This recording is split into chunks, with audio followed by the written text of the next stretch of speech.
കൂട്ടുകാരെ, ഇന്ന് നമുക്ക് കുറച്ച് മാങ്ങ പറിക്കണം. അതിനൊരു കില്ലാടി ബുദ്ധി നോക്കിയാലോ? അതിനായിട്ട് ആദ്യം നമുക്ക് ഇതുപോലത്തെ ഒരു മിഠായി ടിന്ന് വേണം. നല്ല കട്ടിയുള്ള ടിന്നെടുക്കുന്നതാണ് നല്ലത്. എൻ്റെ കയ്യിൽ ഇപ്പോൾ കട്ടി കുറഞ്ഞൊരു ടിന്നാണുള്ളത്. ഇതുകൊണ്ട് തന്നെ നമുക്ക് റെഡിയാക്കാം.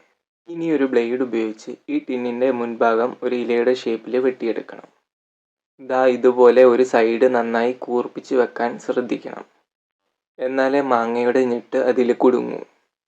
ഇനി ഇത് തോട്ടിയിൽ ഉറപ്പിക്കണം. അതിനായി 3 കെട്ടുകമ്പി എടുത്തിട്ടുണ്ട്. ടിന്നിൻ്റെ ഹോളിന് ഓപ്പോസിറ്റ് സൈഡിൽ ഓട്ടയിട്ട് ഈ 3 കമ്പിയും ഉള്ളിലൂടെ പുറത്തോട്ടെടുക്കണം. കമ്പികൾ ഇങ്ങനെ വളച്ച് വെച്ച് തോട്ടി ഇതിൻ്റെ നടുക്ക് വെച്ച് കെട്ടിക്കൊടുക്കാം. ആദ്യമേ കൈ വെച്ച് ഒന്ന് മുറുക്കാം. അതിനുശേഷം ഒരു പ്ലെയർ ഉപയോഗിച്ച് നല്ല ബലത്തിൽ അങ്ങ് ടൈറ്റ് ചെയ്ത് കൊടുക്കാം. ബാക്കി വരുന്ന കമ്പി കൈ കൊള്ളാത്ത രീതിയിൽ മടക്കി വെക്കുകയോ അല്ലെങ്കിൽ കട്ട് ചെയ്ത് കളയുകയോ ചെയ്യാം. ഇനി ഇതിൻ്റെ അടപ്പ് തുറക്കാം. എന്നിട്ട് ഒരു 5 കിലോയോ 10 കിലോയോ ഒക്കെ കൊള്ളുന്ന നീളമുള്ള ഒരു പ്ലാസ്റ്റിക് കൂട് എടുക്കാം. ഈ കൂട് നമ്മുടെ കുപ്പിയുടെ വായുഭാഗത്തേക്ക് കയറ്റി വെച്ച് വള്ളി ഉപയോഗിച്ച് നല്ല ടൈറ്റാക്കി വട്ടം കെട്ടിക്കൊടുക്കാം. ഞാൻ നേരത്തെ പറഞ്ഞല്ലോ, എൻ്റെ ഈ കുപ്പിക്ക് കട്ടി കുറവാണ്. അതുകൊണ്ട് മാങ്ങ പെട്ടെന്ന് കട്ടായി വീഴാൻ വേണ്ടി ഞാനൊരു ബ്ലേഡ് കൂടി വെച്ച് കൊടുക്കുന്നുണ്ട്. ഇതൊട്ടിക്കാൻ വേണ്ടി നമ്മുടെ പേപ്പർ ടേപ്പാണ് ഞാൻ എടുക്കുന്നത്.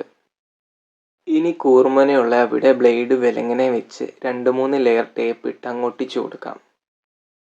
ടേപ്പ് ഇങ്ങനെ ഒട്ടിച്ചു കൊടുക്കുമ്പോൾ ബ്ലേഡ് കുറച്ച് താഴോട്ട് ഇറക്കി വെച്ച് വേണം ഒട്ടിച്ചു കൊടുക്കാൻ. എന്നാലേ ഞെടുപ്പ് പെട്ടെന്ന് കട്ടായി വീഴുകയുള്ളൂ. ഇപ്പോൾ നമ്മുടെ കുപ്പിയുടെ പരിപാടിയെല്ലാം കഴിഞ്ഞിട്ടുണ്ട്. ഇനി ഇതാണ് നമ്മുടെ കില്ലാടി ബുദ്ധി. കണ്ടോ, കുപ്പിയുടെ ഹോളിലോട്ട് മാങ്ങയൊന്ന് ജസ്റ്റ് ഇറക്കി വെച്ച് വലിച്ചാൽ മതി. മാങ്ങ നേരെ നീളമുള്ള കൂടിലോട്ട് വീണോളും. എത്ര പഴുത്ത മാങ്ങയാണെങ്കിൽ പോലും ഒരിറ്റ് പോലും ചതയാതെ നമുക്കിങ്ങനെ സിമ്പിളായിട്ട് പറിച്ചെടുക്കാം. കണ്ടോ, നമ്മുടെ കൂട് നിറയെ മാങ്ങയായി. ഒരെണ്ണം പോലും താഴെ പോയില്ല. അപ്പോൾ ഈ വീഡിയോ ഇഷ്ടപ്പെട്ടാൽ ലൈക്ക് ചെയ്യാനും ഷെയർ ചെയ്യാനും മറക്കരുത്. നമ്മുടെ വീഡിയോ കുറേ പേര് കാണുന്നുണ്ട്, പക്ഷേ പലരും സബ്സ്ക്രൈബ് ചെയ്യാൻ മറന്നു പോകുവാണ്. നമ്മുടെ ഈ കില്ലാടി കുടുംബത്തെ ഒന്ന് സപ്പോർട്ട് ചെയ്യാൻ ആ സബ്സ്ക്രൈബ് ബട്ടൺ ഒന്ന് അടിച്ചു പൊട്ടിച്ചേക്ക്.